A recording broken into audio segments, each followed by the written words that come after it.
Listen to this. Neanderthal fiber technology. Nope, I'm not joking. The concept is real. In 2020, a team of scientists published a paper that redefined the way we saw our closest ancestors. A find in France changed archaeology forever, and it wasn't the first time something like this had happened. But let me start from the beginning. Neanderthals. For a long time, they fit the image of the typical cavemen. If you are now thinking of someone like Fred Flintstone, you wouldn't be much wrong. What was the reason behind this stereotype? When did we start believing that Neanderthals were not the brightest tools in the shed of evolution? In comes William King, a 19th century British geologist. He was the man who named the Neanderthals. Based on the bones King found, the scientists declared the species not intelligent, and this image stuck with the Neanderthals for centuries to come. But a piece of string, just a quarter of an inch long, changed everything. A small, dry river valley, Abri du Maras, was the place of the great find. Archaeologists unearthed a cord fragment next to a stone tool. Such twisted fibers could have been used for everything from making clothes to fishing nets. In prehistory, this was some advanced tech, and the Neanderthals seemed to have mastered it. Scientists already knew that these early humans made tar from birch bark, and that they produced shell beads. There's even evidence of Neanderthal art. They were definitely not primitive. The string section and similar finds are changing the way we perceive our ancestors. The world of archaeology is constantly changing. Take the pyramids in Egypt, for example. Turns out, they weren't really built by an army of people who the pharaoh made work until they passed out.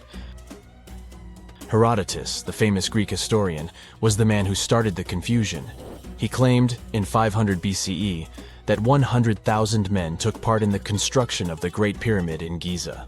He made no mention of who they were and why they were building the pyramids. That's how the myth started. Huge stone slabs pulled by humans, driven by a foreman with a whip. But Egyptologists would beg to differ.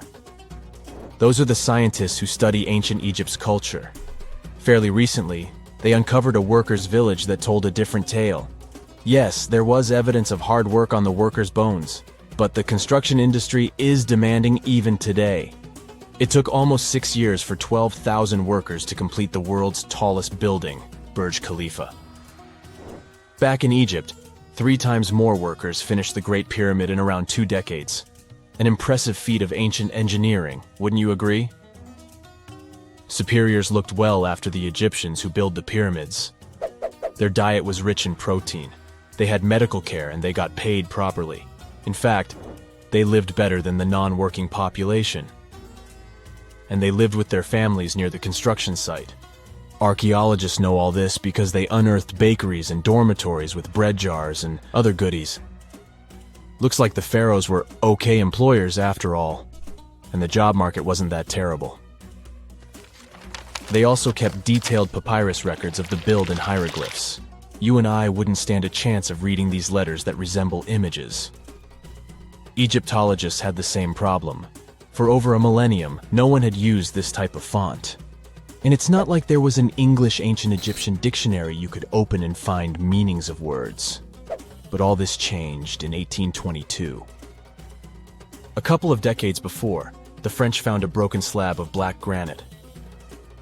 The stone contained one text in 3 scripts: Ancient Greek, Egyptian hieroglyphs, and Demotic.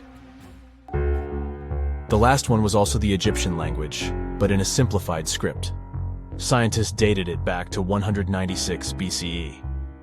The content is a religious proclamation. A French philologist and Orientalist, Jean-François Champollion, was the first one to crack the code. You see, people haven't forgotten ancient Greek letters. The Frenchman successfully matched the Greek letters with the ones in the Egyptian script. And voila, we were finally able to read hieroglyphs. The name of the piece of granite that made it all possible was the Rosetta Stone. The importance of its discovery went beyond archaeology. The word Rosetta Stone even entered the English dictionary. It represents a discovery that helps people understand an enigma that has been puzzling them for a long time. There are similar games. A symbol is attached to a particular message. Then you have to decode the message by replacing the symbol with a corresponding letter.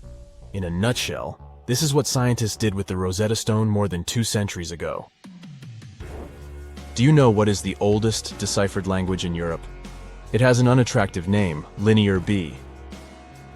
The script belongs to the Mycenaean Greek language. It predates the ancient Greek alphabet by several centuries. You can easily guess which script it is descended from. Linear A. The people from Crete used Linear B more than 1,000 years ago. During the Late Bronze Age, the Greek civilization that used the script vanished. There was no one who could read Linear B, and more importantly, no one knew it existed in the first place. This was about to change during the first years of the 20th century.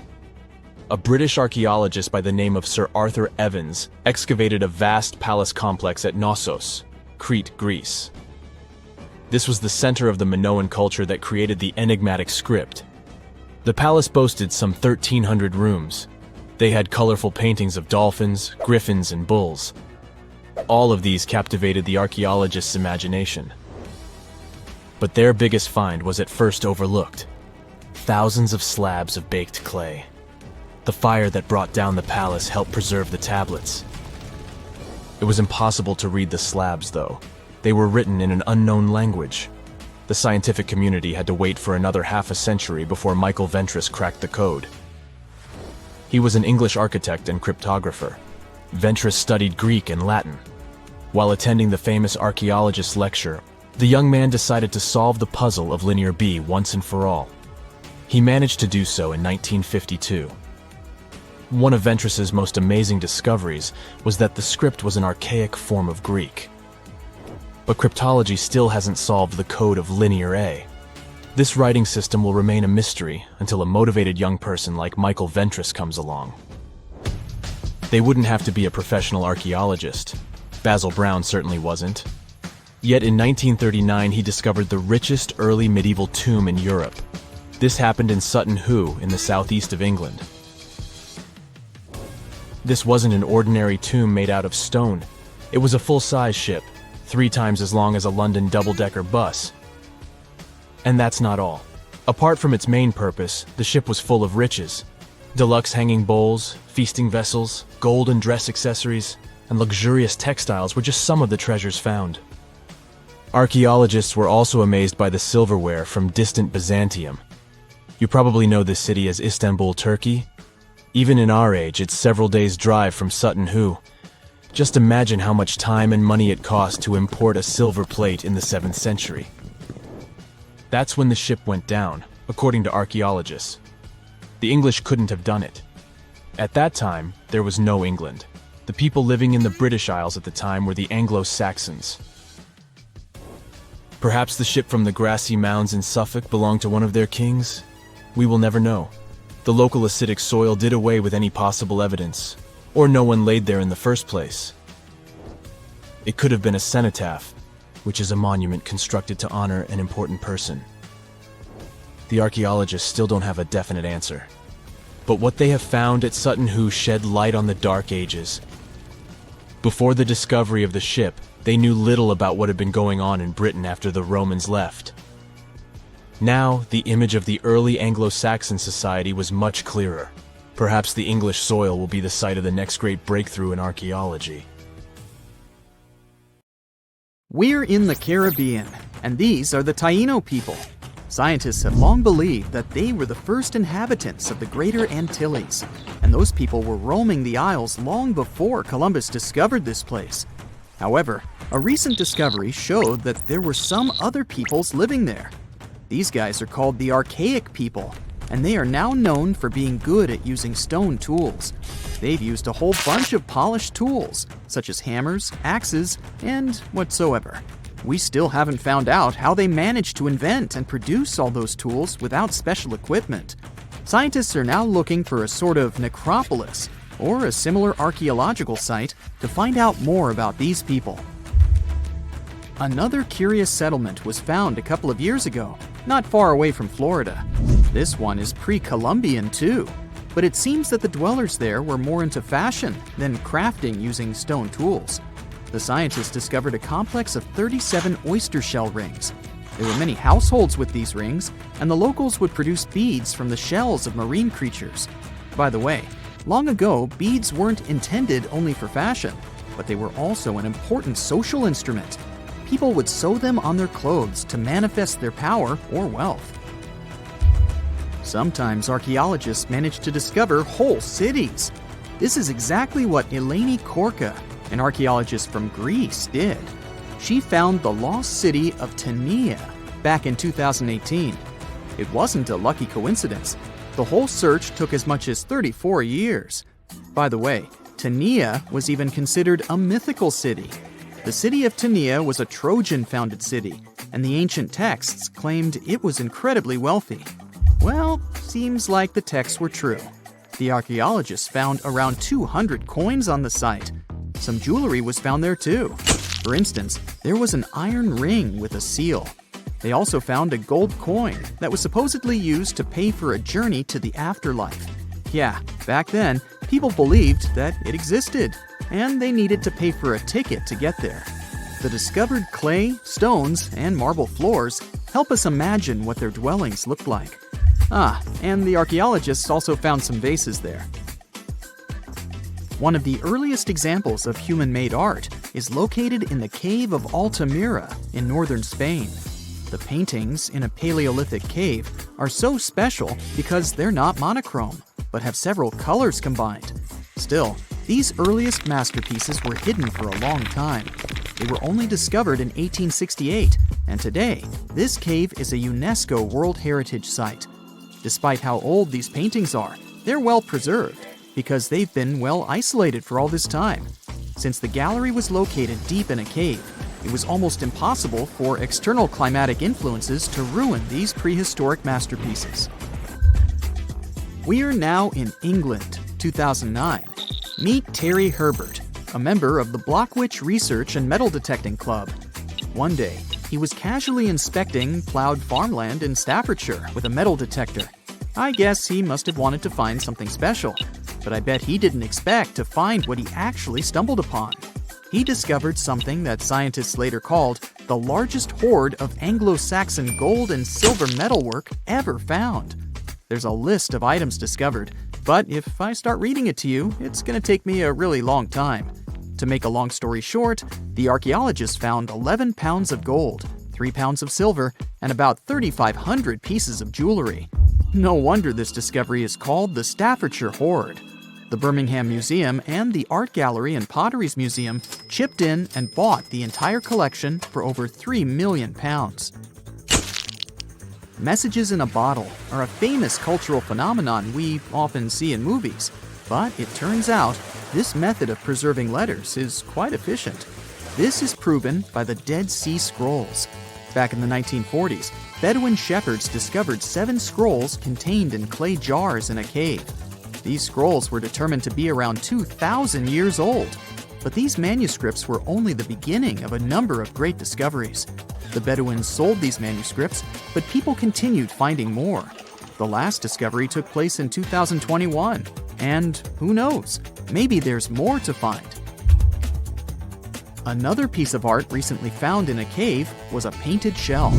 This fossil was discovered in northern Italy, and scientists believe such fossils were collected by Neanderthals. This find is curious for a reason. Neanderthals are believed to have been quite primitive, but this shell proves the opposite. Back in 2004, Robert Muckle, an archaeology professor, heard about a peculiar site hidden in the forest of the North Shore Mountains of British Columbia. Robert knew that a few old cans and a saw blade had been found there. This place was believed to be a sort of logging camp, but a thorough excavation that took 14 years to complete revealed something different. Turns out, it wasn't a logging camp, but a long-lost Japanese settlement. The archaeologists found around 1,000 items, such as white and blue rice bowls, teapots, pocket watches, sake bottles, and buttons. The ceramics weren't that well preserved, so they only discovered hundreds of fragments. In one of his interviews, Robert mentioned that they also found remnants of a bathhouse. The community that lived there was pretty small, since there were only about 14 houses found. The scientists believe that they must have lived there in secret. People have changed their preferences over the centuries. Fashion has certainly changed, and our houses too, not to mention our technologies. But there's one thing for sure that's been unchanged: our love for food. Scientists managed to discover some of the oldest examples of people's favorite food. They inspected some ancient pottery and managed to find traces of best-loved food dating back to around 2000 BCE. It all happened in Sicily, and guess what that food was? No, it wasn't pizza or pasta, but olive oil. And there's more. Researchers from Egypt discovered some lumpy substance in some ancient pottery, which turned out to be cheese. It dates back to the 13th century BCE. I guess it didn't smell nice, since that cheese is estimated to be over 3,000 years old and was bacteria-ridden. Cool fact here, this cheese must have been quite exquisite. After studying it, scientists came to the conclusion that it was cooked with a variety of milks. They claim ancient people used a mixture of cow's milk and sheep or goat's milk. You probably thought, hey, you mentioned olive oil and cheese, but what about bread? Sure, bread is inseparable from almost any culture, and different people have had their own type of bread. And there's scientific proof that bread was one of the first dishes people learned how to cook. A group of archaeologists found some bread that was over 14,000 years old. 14,400 years old to be precise. What's weird is that people back then weren't familiar with agriculture. They were hunters. And technically, this old bread predates the age of agriculture by 4,000 years. Yeah, there's still much to learn about the ancient world. Here comes not the sun and the Beatles song, but here comes the bonus fact. And right, it's about the Beatles. Yeah, I know, they're not exactly new. The band was formed in 1960. But not all of our facts have to be thousands of years old to be cool. Back in 1966, the Beatles did a live performance of their song Paperback Writer on the TV program Top of the Pops. The BBC somehow didn't record the performance, and all the fans were sure it was lost. Nope. Turns out that David Chandler, a fan of the Beatles, recorded the show with his personal camera. It was long forgotten and stored in the attic for many years. The recording was rediscovered in 2019. I guess that's a pretty cool find. The ancient Indian texts mention beautifully decorated chariots or entire palaces called vimanas that could take off and, in a matter of seconds, fly away as far as space. Some people believe these vimanas only existed in Indian mythology, but it's also possible that they were based on a real technology that had been lost over the centuries. According to the Vedas, ancient Indian religious texts, there was the elephant vimana with several engines and many other types named after animals and birds. There was one for local travel, one for visiting different countries, and one for traveling to the moon and various planets. They could develop a great speed. One vimana had the superpower of invisibility. Another one was shaped like a sphere and was built on the winds produced by Mercury. This vimana was said to generate an enormous ray like the sun and make noise like the storm's thunder. All the vimanas were unbreakable and perfect for attacks on foes. Now, to operate a vimana, you'd need to know a lot of stuff, pretty much like today's airplane pilots. 32 secrets in total. They'd cover the aircraft structure and the secrets of taking off and maneuvering without crashing. That's a good thing. The pilot was also expected to know how to be seen and unseen, how to be hidden, how to be quick, how to manage contractions and expansion, and many other tricks. To hide the flying machine from foes, the pilot was instructed to move to the 8th atmospheric layer above the Earth and use the power of dark solar rays. This instruction might sound a bit weird, but there were others, more realistic ones, which still make sense in modern aeronautics. There are sections of ancient texts on the vimanas that focus on details like flight paths, pilot training, navigation, and even suitable clothes for pilots and recommended food for long flights. There was also a lot of technical detail about the use of heat-absorbing metals, the metals utilized, and melting points. The supporters of the theory that the Vimanas were more than just myths are sure that the ancient Indians would unlikely go into all these details just for a beautiful story. So, the flying palaces might have been real and way ahead of their time, like many other great Indian inventions. Back in the 6th century BCE, an Indian physician named Sushruta basically wrote the original guide to medicine and surgery. They even called him the father of surgery for his work. Sushruta laid down the details on hundreds of medicinal plants and described complex surgical procedures. He gave instructions on nose reconstructions and skin transplants from one part of the body to another. The original method of rhinoplasty, which involved taking a piece of skin from the forehead to reconstruct the nose, is still used today. But back then, it had a slightly different purpose than surprising your followers on social media. Those nose jobs helped out folks who had lost their noses as punishment for crimes or in fights. Now, you gotta thank an ancient Indian math prodigy for the invention of zero. It might not seem like a big deal, but without it, we would have no binary system and no computers. People before the 5th century CE were only thinking about some sort of a sign to indicate nothing. The invention made addition, subtraction, and other mathematical operations a whole lot easier. You can see the oldest zero in existence carved in the wall of a temple in Gwalior, India. The Indus Valley Civilization was using rulers in 1500 BCE and earlier. Made from ivory, these rulers were found during excavations in what is present-day Pakistan and northwestern India. They were widely used in architecture with amazing accuracy. They had units corresponding to slightly over 1 inch that were marked with precise subdivisions within 5/1000ths of an inch. The next invention is more of a concept than a physical item. Standardization is all about setting the rules based on a bunch of people, things, or interests. One of its cool applications that we've all gotten used to is standard weights. Whether you're using pounds or kilograms, you need these universal measurements for weight, right?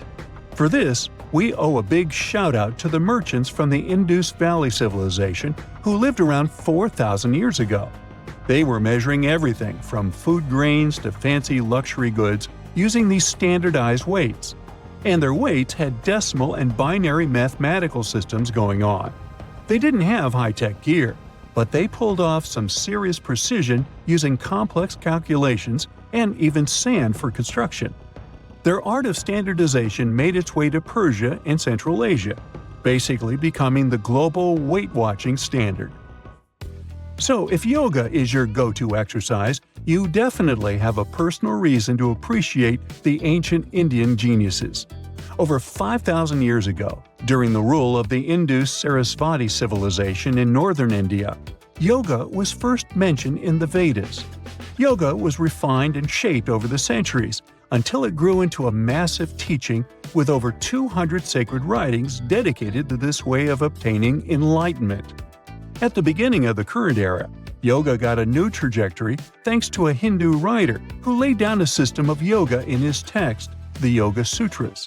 It became a whole-body rejuvenation, a life-extending practice with poses that you are still doing on the mat today. Yoga has reached the Western world only in the 19th century, and it caught on like wildfire. Chess, the all-time top game for intellectuals, is also an Indian invention. Its ancestor was called Chaturanga, and it was a strategic board game that started gaining popularity around 3,000 years before the current era. This early Indian version of chess was played by 4 people, not 2, and had 64 squares. Each player had 8 pieces, ranging from pawns to kings, bishops to knights, and there was no standard 6-faced dice. They rolled with an oblong one. Players facing off were actually allies, forming 2 teams based on the direction they sat. Chess, that we know and love today, was first mentioned in ancient Indian literature in a legend. It said that the wife of a villain called Ravana had invented the game to amuse him. Now, the word shampoo comes from the Hindi word, which means to soothe or knead. The substance was invented in India in 1762 and was originally used for head massages, hence the name. The first shampoo was made of natural oils and herbs. British traders fell in love with the idea and brought it back with them to England. It took years for the original head massage oil to evolve into shampoo as we know it today, but it's still an Indian invention. Unlike the ancient Greeks, who wore animal skins, the Indians started cultivating cotton back in the 5th and 4th centuries before the current era. They used cotton threads to produce fabrics that soon became a huge hit in the Mediterranean and beyond. Jute and wool also have their origins in India. Cashmere, the finest and most exclusive type of wool, actually comes from the Kashmir region of India. Buttons that sit proudly on that cashmere cardigan of yours also have ancient Indian origins. Some 5,000 years ago, the Indus Valley civilization started cutting seashells into geometric shapes with tiny holes in them. First, they were just decorations, but then people started using them to fasten clothes. Now, when you think about radio communication pioneers, Marconi's name usually steals the spotlight. He got a Nobel Prize in Physics in 1909 for his groundbreaking radio work. But there's an unsung hero in the radio waves game, and his name is Sir Jagdish Chandra Bose. He spilled the beans on radio communication way back in 1895. He shot an electromagnetic wave across 75 feet at the town hall in Calcutta, and it went through walls, rang a bell, and even set off some gunpowder. Marconi took a page from Bose's book, using his invention, the Mercury Coherer, as a blueprint for his own two-way radio. Bose didn't patent his genius creation, so he only got his credit a century later. You know how it goes. As the years pass, common knowledge slips away faster than you can say, "What's that thingamajig for?" Just think, our grandkids will probably be scratching their heads over the buttons on our old-school phones. So it's no wonder that some ancient artifacts have got us all stumped too. Take a look at this funky object. Any guesses on what it is? A musical instrument, a toy, or maybe something out of this world? Beats me, and even the experts have no exact answer. This little guy is a Roman dodecahedron, discovered by some amateur archaeologists near Lincoln, England. It's shaped like a fist and made of a mix of metals. Now, as for what this thingy was used for, that's the million-dollar question. Supposedly, these guys were all the rage back in the day in northern Gaul and Roman Germany. According to some ancient maps, similar dodecahedrons have turned up in Europe, Britain, and even along the maritime Silk Road in Southeast Asia. The plot thickens as more and more of these dodecahedrons pop up. Some had wax inside, leading scientists to think they were candle holders. Others think they might have been used for knitting gloves, since none have been found in warmer regions. There's even one found in Geneva with zodiac signs etched on it, sparking some woo-woo theories about fortune-telling. And now a fresh discovery has got everyone's head spinning. Could this be some kind of sacred tool for the Romans? Who knows? Maybe it's the first multi-tool ever, invented way before Swiss Army knives were a thing. Carved stone balls from Scotland are another historical mystery. They most likely date back to the late Neolithic period and come in various types, from sandstone to granite. They're all roughly the same size and have intricate, evenly spaced patterns of circular bosses or knobs. Most of these designs have 6 bosses, but the number can range from 3 to 160. Some of these balls are more skillfully crafted than others, and a few even have extra decorations. There are over 400 carved stone balls and mostly found in Scotland, although some have turned up in northern England and Ireland. These stone balls rarely show signs of damage or use, and there are no clues that would give away their function. Most experts think they weren't practical tools, but had some symbolic or social importance, probably a sign of power or prestige within their communities. The Folkton drums are the 3 stone cylinders from Neolithic Britain, discovered in the late 19th century in a burial mound in East Yorkshire. Nothing similar has been found anywhere else in the British Isles from any prehistoric period, Each drum is decorated with unique designs covering the sides and domed tops. The decorations are mostly geometric, arranged in panels with stylized human faces peeking out from two of the drums. Recent studies of the artifacts using new technologies show that the designs had been carved and recarved over time. A team of experts also analyzed the composition of the drums, and it turns out that they were made from local chalk. In the late Bronze Age in Europe, long before coins became common, finely crafted metal objects served as portable wealth and symbols of high status. Across Europe, archaeologists have found all sorts of artifacts, from gold adornments worn by elites to large bronze cauldrons used in feasts. Beautifully decorated gold rings discovered in Wales are among these items. They're known as lock rings and may have been used to hold hair. Now they're flattened after spending nearly 3,000 years underground. They used to have cone-shaped openings at each end. They were found at different times, but were likely worn as a pair and buried together in a single hoard. Other Roman artifacts made of the copper alloy were first catalogued as lunate pendants. But during a recent re-examination, experts found that these items were actually small mortar and pestle sets, known as cosmetic grinders. They were used to grind minerals for makeup and were specifically designed for applying liner and shadows to the eyes. They were mistaken for pendants because of suspension loops that allowed them to be carried on a cord. These cosmetic sets from the 1st century of the current era were unique to Britain. They prove the influence of imported cosmetics and beauty trends from the Mediterranean and Roman provinces, including Egypt. The Salzburg cube, also known as the wolf's egg iron, was discovered in the late 19th century in Austria. It doesn't really look like a cube, but is more like a rounded object with two flat sides. Down the middle, it has a groove, and the surface is covered with pits and craters. Workers accidentally found this artifact when they blew apart a piece of coal. The coal seam it came from is thought to be over 60 million years old.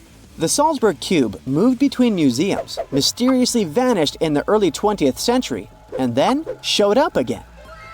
Some researchers thought it must be a Victorian-era candlestick holder, but still, no one knows the true story of the cube or its current location. Archaeologists have unearthed an incredible historical find in Pakistan, an ancient sphinx estimated to be around 12,500 years old. The region where it was found was once a busy center of the ancient Indus Valley civilization. It had advanced urban planning, intricate art, and sophisticated drainage systems. The discovery of the ancient sphinx is a good example of their progressive art. We all know of the Great Sphinx of Giza, but what was the significance of the Sphinx in the Indus Valley culture? Their Sphinx has designs and carvings that show scenes with their daily activities, which means it may have had a more complex role than a symbol of power or guardian. It could stand for a balance between humans and nature, or even a deity associated with agriculture. Arauca in Chile sits on the sandy dunes of the Atacama Desert, known as the driest desert in the world. Long before this coastal town was built in the 16th century, the Chinchorro people called this region their home. Archaeologists found hundreds of their mummies. Radiocarbon dating showed that these mummies are over 7,000 years old, which makes them 2,000 years older than the famous Egyptian mummies. The Chinchorro used special techniques to preserve the mummies, not just relying on the dry climate for that. And unlike the Egyptians, they didn't just do it for the elite members of their society, but for everyone, no matter what age or status they had. The local people living in Arauca now are so used to finding mummies in their backyards that they don't feel weird about living among them. In the winter of 1850, a powerful storm with extra high tides hit the west coast of Orkney, Scotland. The wind and waves ripped away the surf, covering a mound, and revealed stone-built structures beneath. A local antiquarian decided to dig up the village that he thought was from the Iron Age. He managed to unearth the remains of 4 houses and many artifacts from 2 villages. The villages had been buried under sand, so everything was really well preserved. Carbon dating wasn't a thing back then yet, so it was tricky to tell the exact age of the villages. Almost a century later, with new tech, researchers were finally able to tell that the place was actually from Neolithic times. You can still see stone dressers and box beds in the prehistoric houses. Archaeologists and historians working on the famous terracotta army think that it might have been inspired by or modeled on ancient Greek sculptures. It would mean there was a cultural contact between East and West much earlier than we thought, long before the Silk Road trade route. There was probably Western influence in China during the era of its first emperor, who took the throne in 246 before the current era. Before that time, China didn't have a tradition of building life-sized sculptures. Earlier terracotta soldiers were much smaller, less than 10 inches tall. Greek artists might have even been present to train Chinese sculptors. It's 1898, and you're taking part in excavations in Saqqara. This place, not far away from Cairo, is full of ancient tombs and pyramids. You're in your Indiana Jones mood and hope to find something really phenomenal to become famous. Gold, manuscripts, treasure maps, mummies of famous pharaohs. Wait, a wooden bird? You're really disappointed as it looks like a regular toy. An old one, but still.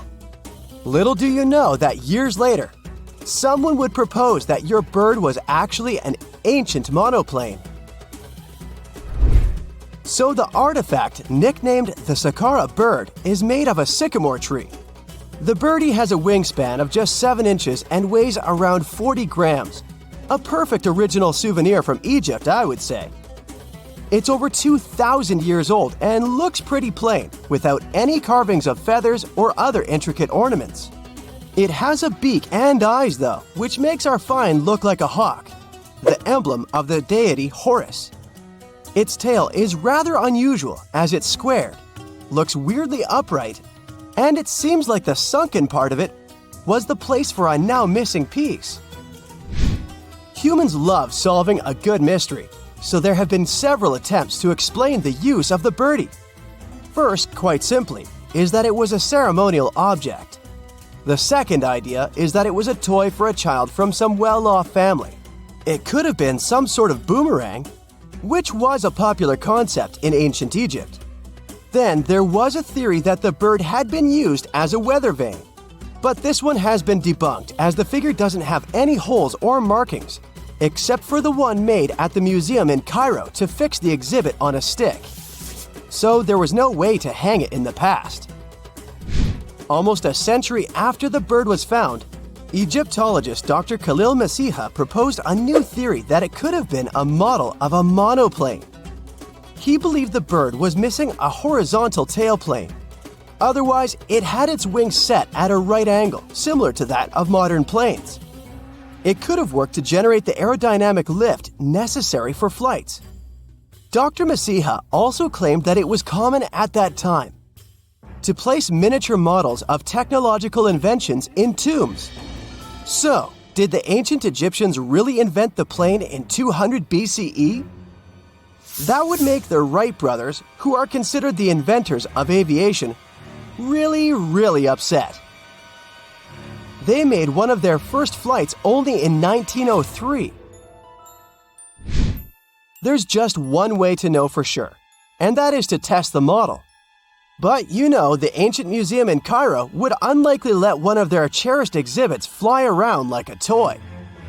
That's why glider designer Martin Gregory built a similar model, this time of balsa wood, and concluded that even with the missing tailplane, the plane wasn't much of a flyer.